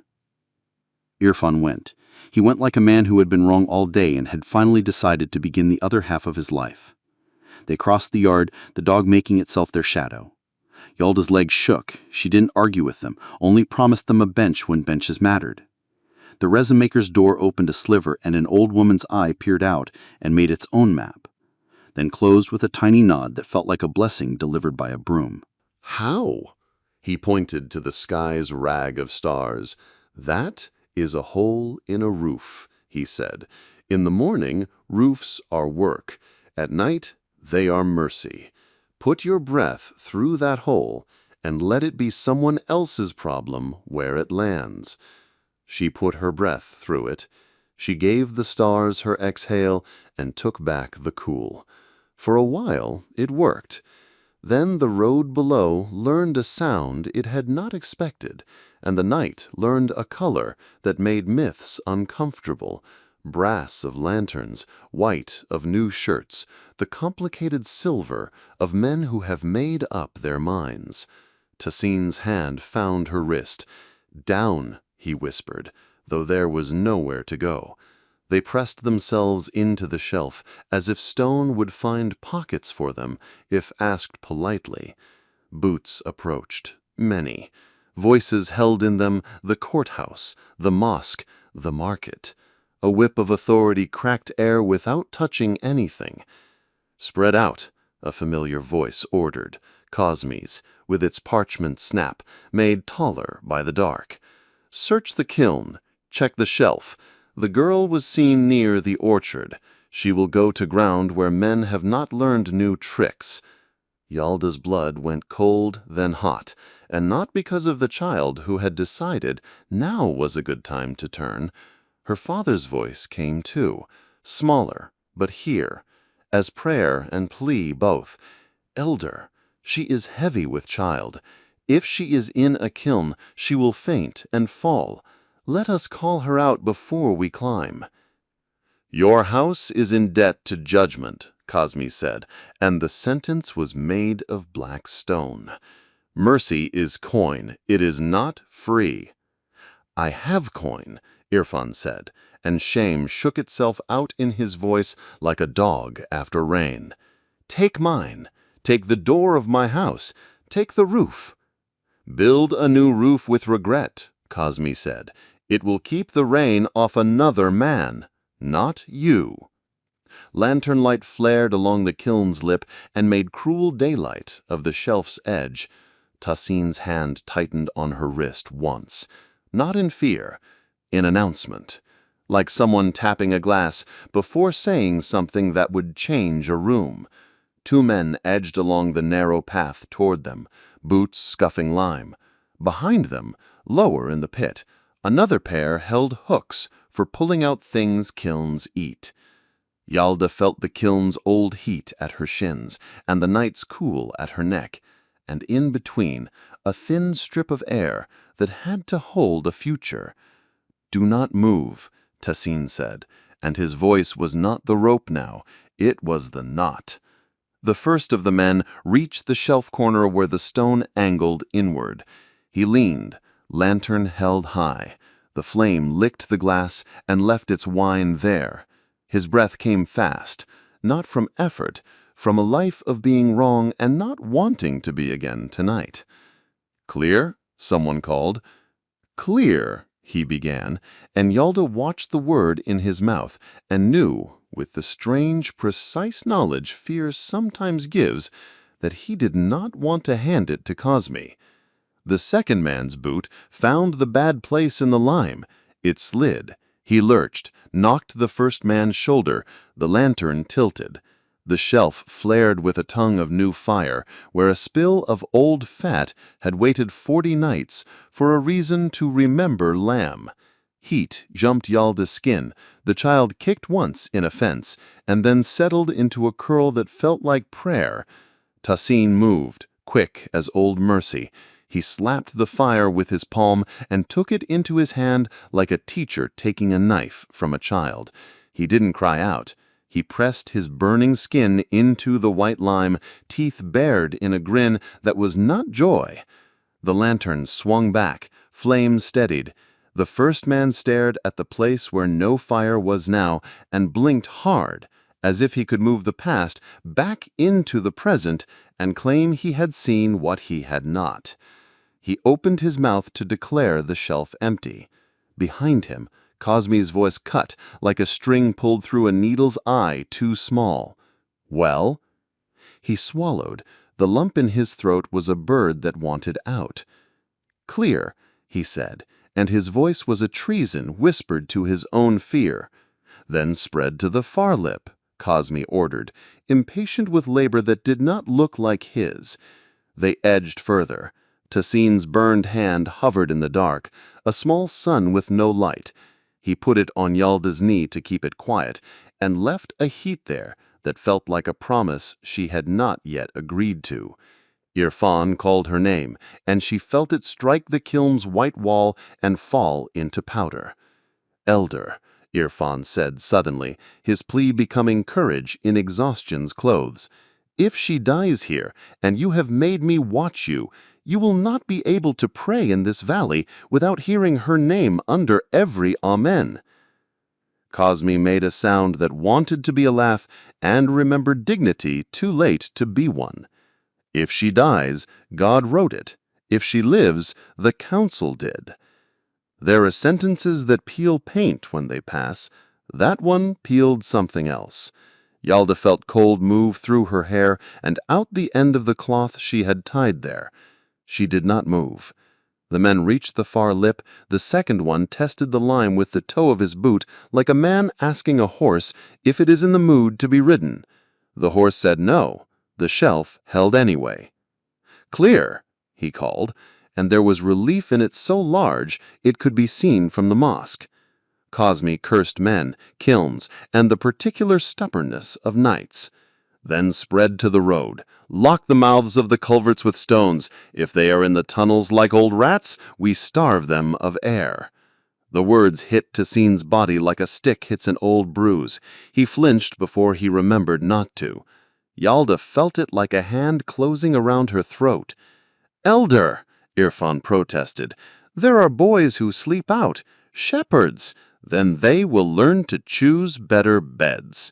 And the kiln made a sound that was not the kiln. Men moved away, their boots dragging new sentences into the road. The lantern light thinned. The white of lime became just stone again. Night took its breath back, offended but not defeated. The shelf released their spines by degrees.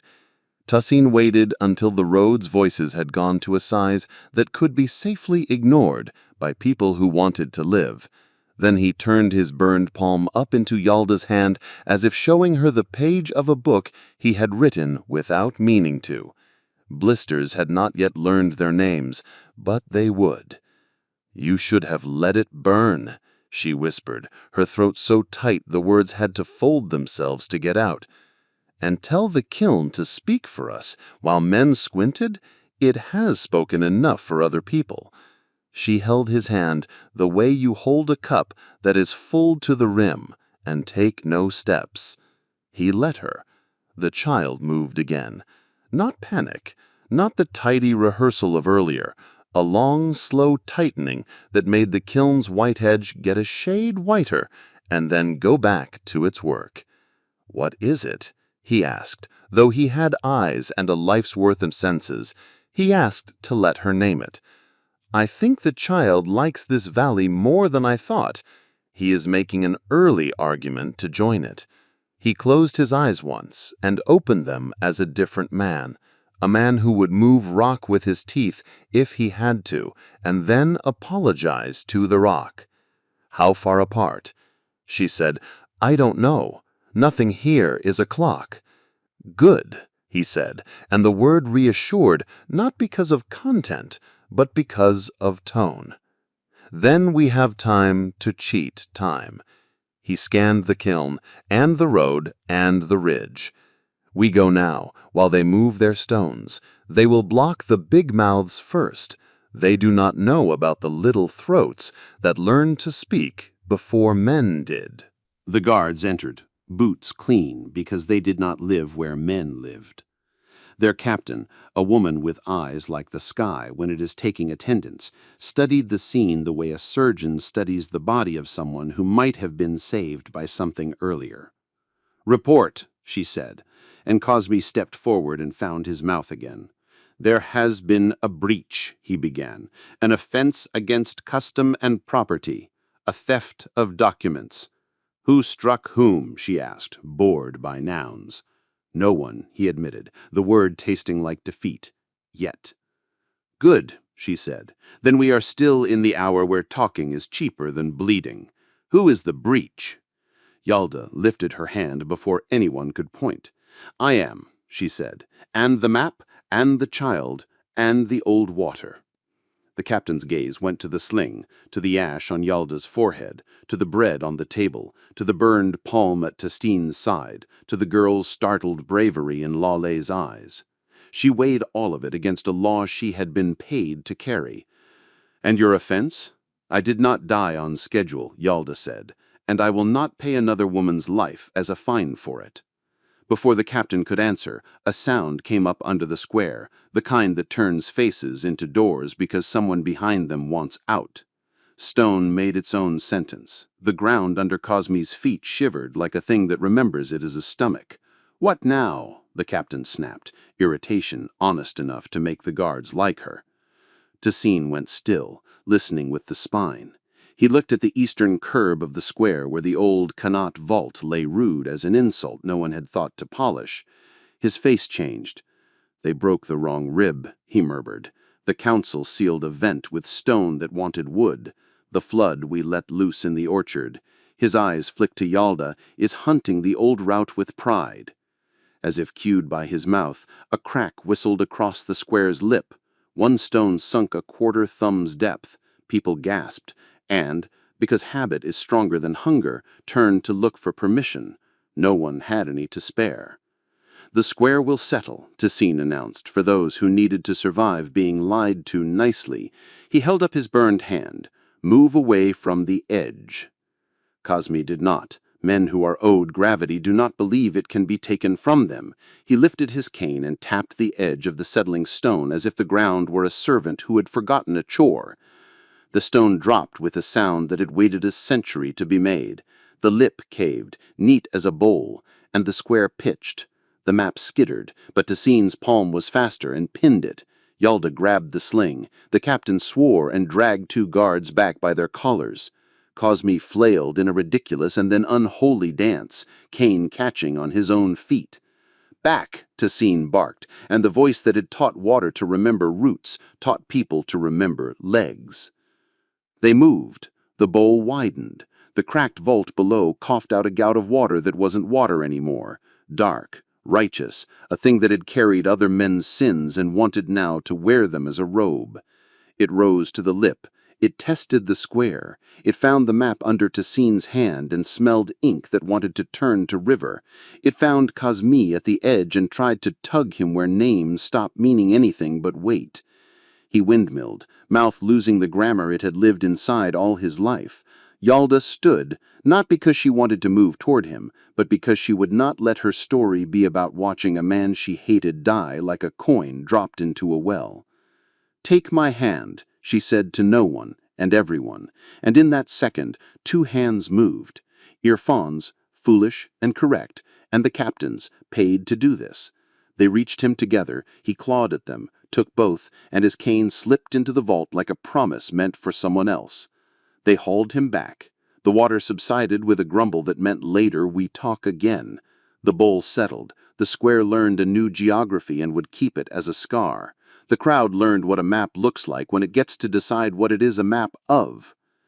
Cosme lay on the stones, breathing like a man who had been introduced to breath again after thinking he no longer needed it. He rolled, saw Yalda, and found the specific hate that makes men stand. "This," he croaked and rapped his knuckles against the stone to make it a gavel, "is why we had the measure." "Measure what?" Yalda asked, and the boy in the sling made a small, contented goat noise at her chest. "Holes, or how small a heart may be and still be called a council." And as she spoke, a new sound arrived from the resin maker's side street. Boots, not local, not district, the hollow drummed certainty of men who wear a country on their heels. The captain's face drained of the last patience it had been saving for morning. "The governor's men," she said. Someone wanted a witness with teeth. Tacine's jaw set. Yalda tasted blood from an old rope burn on her wrists, as if the skin had learned to remember. Lale's fingers slipped into Yalda's and curled there, small, warm, absolute. The boots took the square like rain that had decided to be flood. The senior among them carried a page with a ribbon and a seal larger than the captain's hand. He held it up as if paper could keep stone from remembering. His voice carried a practiced echo. "By provincial order," he intoned, "this assembly is unlawful. The persons of Yalda Navid and Tassin Murad are to be seized for theft, defiance, and propagating falsehoods against established authority. All materials," he waggled the paper so the ribbon could show off, "to be confiscated." The captain did not bow. She saluted just enough and no more. "On what evidence?" "The elders' sworn report," the governor's man said, and Cosme, having found the verb, nodded until the motion made him absurd again. The baker lifted a loaf and put it into Yalda's hands like a shield. The potter's sister picked up the map and held it higher than the paper with the ribbon. The dog lifted its lip on one side and spoke a word only men with sticks can hear. Tassin leaned close to Yalda without moving his lips and breathed a plan into her ear that would demand 3 miracles and a small dishonesty. She listened with all her scars. She nodded once. The boy in the sling sighed, utterly untroubled by law. "On the count of 1, Yalda said, standing up before he could invent the second number, eyes on the blade of morning at the square's rim. 2, she took a step forward, her body worn and bright, a map strapped across a child who had eaten, a tunnel's breath in her hair, ash like a crown. 3. And the governor's men moved as one toward Tassin and the map, their hands opening to take, just as a crack, thin as a reed and long as a prayer, ran from the new scar at the square's lip to the captain's boot. The ground gave a tiny sigh, as if the valley too had decided to push. The captain's eyes snapped to Yalda's in a line that was not a rope, not a chain, something older and more difficult to break. "If you run," she murmured like wind under a door, "run where stone can argue on your behalf." Yalda tightened the sling, tasted dust, and took the first step into a choice that could not be unmade.